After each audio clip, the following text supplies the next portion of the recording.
ராமலிங்காவயம்.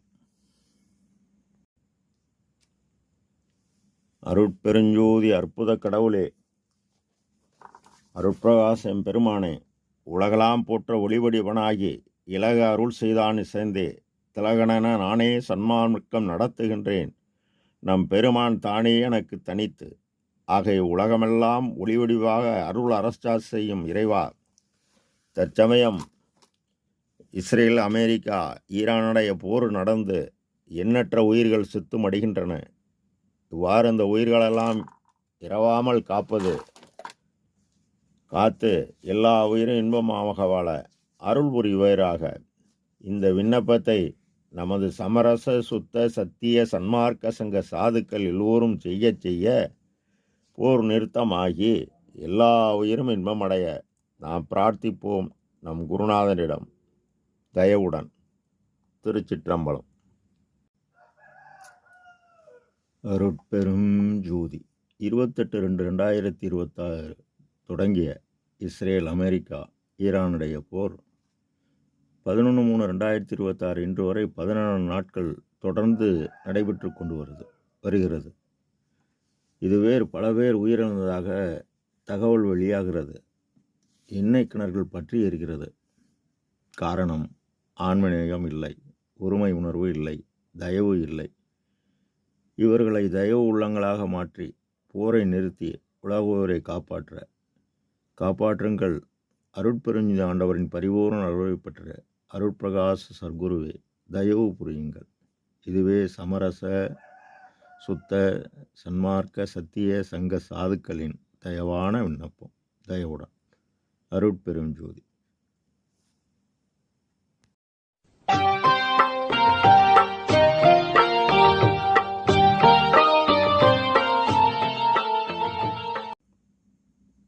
அருட்பெரும் ஜோதி அருட்பெரும் ஜோதி தனிப்பெரும் கருணை அருட்பெரும் ஜோதி. எல்லா உயிர்களும் இன்புற்று வாழ்க, வள்ளல் மலரடி வாழ்க வாழ்க. திருச்சிற்றம்பலம். அருட்பெருஞ்சோதி ஆண்டவரின் பரிபூரண அருளை பெற்ற அருட்பிரகாச எம்பெருமானின் திருவடிகளை மனமொழிமையால் போற்றி பணிகின்றேன் தயவுடன். நாம் செய்த செயலின் விளைவாக இன்பதுன்ப அனுபவங்கள் யாவும் வந்து கொண்டே உள்ளது. அவ்வாறு வருகின்ற துன்பம் யாவும் பொறுத்து எல்லா உயிரும் இன்பமாக வாழ எண்ணி நாம் செயல்பட்டாலே நமக்கு ஆன்மலாபம் கூடும்.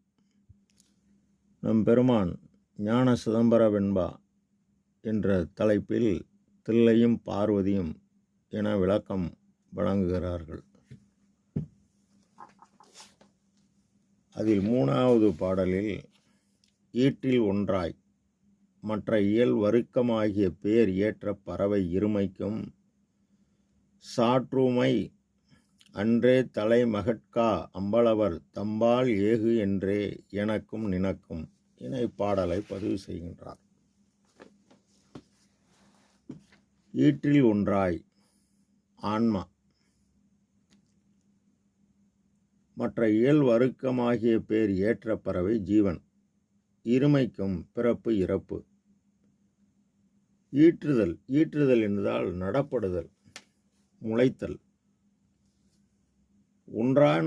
ஒன்றாய கடவுள் சமூகத்தில் சந்தானமயமாய், அதாவது பரம்பரையாக இருந்த அருட்சக்தி அணுவுக்கு அந்தந்த ஆன்மா செய்த அறம் பாவத்திற்கு ஏற்றாற்போல் பக்குவ அபபக்குவ பக்குவ அறிவை பொருத்தி இந்த பூவுலகில் பிறக்கச் செய்கிறது. இதில் அழியா பொருள் எதேனில் எல்லாமுள்ள தனித்தலைமை பெரும்பதியாகிய இறைவனும் அவரால் வருவிக்கவுற்ற இந்த ஆன்மாவும் என்றும் அழியாது. இந்த ஆன்மா கடவுளை சேரும் வரை பிறப்பு இறப்பு ஒன்று. மற்ற இயல் வருக்கமாகிய பேர் ஏற்ற பறவை இருமைக்கும், அதாவது இயல் என்றால் புவியியல், பூமியை பற்றியது. அதுபோல ஆன்மையியல் வருக்கமாகிய உயிர் அல்லது ஒரு மெய்யினத்தை சேர்ந்து வருவிக்க உற்ற இனம், குலம், கூட்டம். இதனை மாணிக்க வாசகர் சிவபுராணத்தில் புல்லாகி பூண்டாகி மரமாகி பல்விருகமாகி புழுவாகி பறவையாகி பாம்பாயாகி கல்லா மனிதராய் பேயாய் கணங்களாய் வல்லசுரராகி முனிவராய் தேவராய் செல்லான் என்ற இத்தாவர சங்கமத்துள் எல்லா பிறப்பும் பிறத்திருத்தேன். எம்பெருமான் மெய்யே உன் பொண்டடிகள் என்று கண்டுண்டு வீடுற்றேன் என்பார்.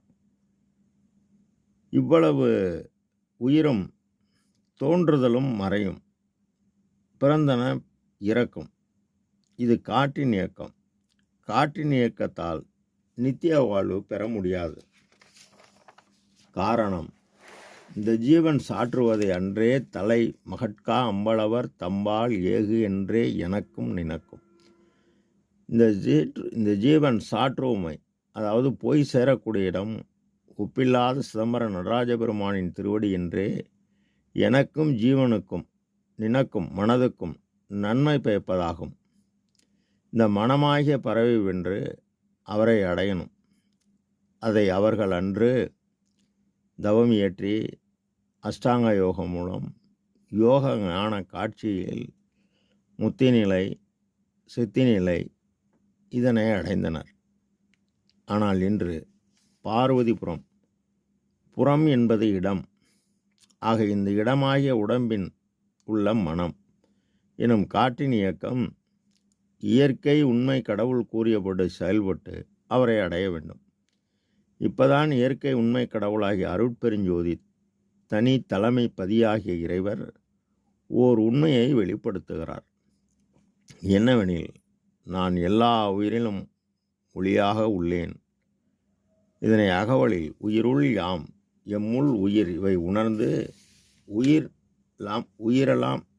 உயிர்நலம் பரவுக என்று உரைத்த சிவமே எனவும், உயிரலாம் பொதுவில் உளம்பட நோக்குக செய்யலாம் விடகென செப்பிய சிவமே எனவும், உலகநிலை முழுதாகி ஆங்காங்குள்ள உயிராகி உயிருக்கு உயிராம் ஒளி தானாகி நான் இருக்கின்றேன் எனவும் உறுதி செய்கிறார். இந்த உயிரெல்லாம் அணு கூட்டத்திலிருந்து அருட்சக்தியாக காற்றின் இயக்கம் பிறப்பை வழங்குகிறது. இதனை நம் பெருமான் நீ யாரெனில், நான் ஆன்மனு, இருப்பிடம் லடாரணசானம் எனும் புருவமத்தி, 1000 கோடி சூரிய பிரகாசம், மேல் பகுதி கால்வண்ணம் மஞ்சள், முக்கால் பகுதி வெண்மை என பதிவு செய்வார். ஆக இந்த இறைவன் இருப்பிடத்தை எல்லா உயிரிலும் உள்ளான் என மகரிஷி புருவத்து இடைவெளி நெற்றிக்கு நடுவே உற்றுற்று பார்க்க ஒளிவிடும் மந்திரம் பற்றுக்கு பற்றாய் பரமன் இருப்பிடம் திரு சிற்றம்பலமென உற்று அறிந்து உணர்ந்தேன் இங்கு எனவும், வாழைச்சித்தர் உச்சிக்கு கீழே உண்ணாக்குக்கு மேலே வைத்த விளக்கு எரியுதடி வாழைப்பெண் எனவும், அவையார் நெற்றிக்கு நேரை நிறைந்த உனி காணின் முற்றும் அழியாது எனவும் உடம்பு எனவும் பதிவுற்றுள்ளனர். ஆனால் இந்த சிற்றவையாகிய புருவமத்தை அவர்கள் அடைந்து கடவுள் நிலையறிந்து அம்மயமானார்கள் என்றால் கிடையாது. காரணம், அவர்கள் காற்றின் இயக்கத்தால் மனதை வென்றனர். காற்றில் இயக்கத்தால் மனதை வென்றதால் அந்த இறைவன் இருப்பிடமாகிய புருவ மத்தியில் அவர்கள் அனுபவித்து அந்த நிலையை பெற்றதால் அன்பே சிவம் என்பார் அறிவிலர். அன்பே சிவமாவதை யாரும் அறிகிறார். அன்பே சிவமாவதை யாரும் அறிந்தபின் அன்பே சிவமாய் அமர்ந்திருந்தாரே என்று உறுதிப்படுத்துகிறார். அதற்கு உரிய நிலை முத்தி நிலை, சித்தி நிலை. ஆனால் பார்வதிபுரம் எனும் மனம் செயல்பட்டு அடையணும். இதனை பேருபசத்தில் இதனை ஆதியில் மறைத்தவன் ஓர் வல்லவன். அவன் பூட்டிய பூட்டை இதுவரை யாரும் திறக்கவில்லை. யாரும் திறக்கவில்லை என்றால் முதலில் திறந்தவர் வள்ளலார். எவ்வாறெனில், மற்றைய இயல் வருக்கமாகிய பேரி ஏற்ற பறவை ஜீவன் இருமைக்கும் பிறப்பு இறப்பு. இந்த பிறப்பு இறப்பை எல்லையில் பிறப்பெனும் இருங்கடல் கடத்தியன் அல்லலை நீக்கி அருட்பெருஞ்சோதி என்பார். சாற்றுவமை அன்றே தலை மகட்கா அம்பளவர் தம்பால் ஏகு என்றே நினைக்கும் உனக்கும்.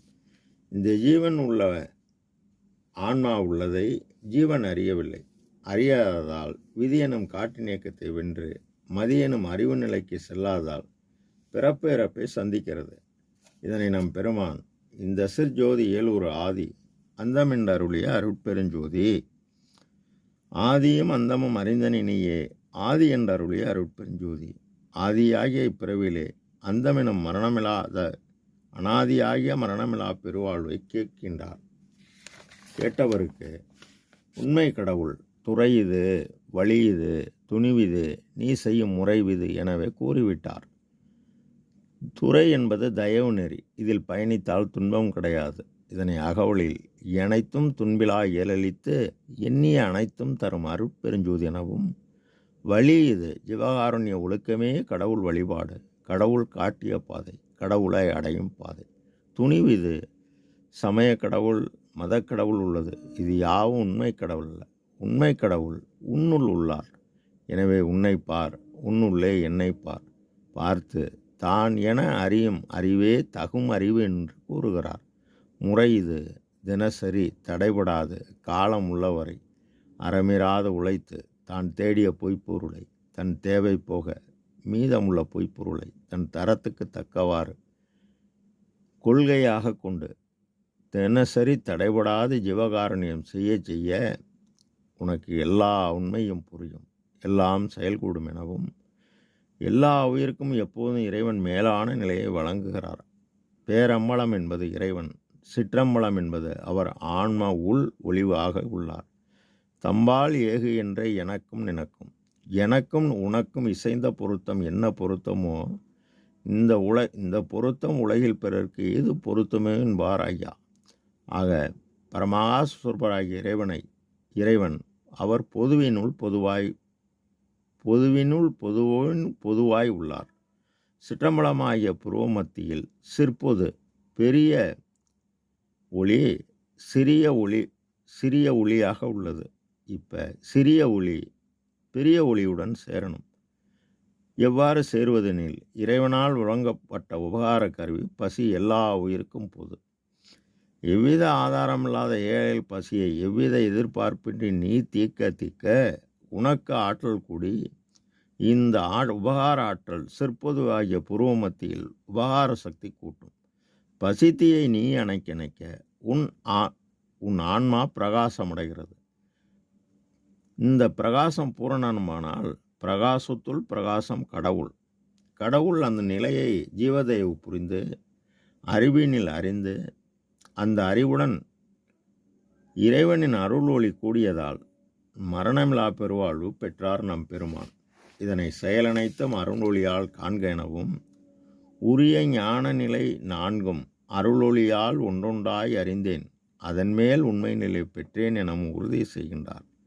விதி என்பது காற்றின் இயக்கமாகிய மனம் ஜீவதயவு புரிந்து வீடுகளெல்லாம் விதி நெறி விளங்க ஆடல் செய்த அருளும் அரும்பெரும் பொருளே என்பார். மதி என்பது ஒளி இயக்கம். மனது ஜீவதயவு புரிந்து ஆன்ம அறிவை கொண்டே கடவுளை அறிய வேண்டும். அவ்வாறு அறிந்து கடவுள் நிலையறிந்து அம்மையமானவர் நம் பெருமான். அருட்பிரகாசர் வாக்கு இறைவன் வாக்கு. நாமும் செயல்பட்டால் அந்நிலையை அடையலாம். ராமலிங்க ஆவயம், திருச்சிற்றம்பலம்.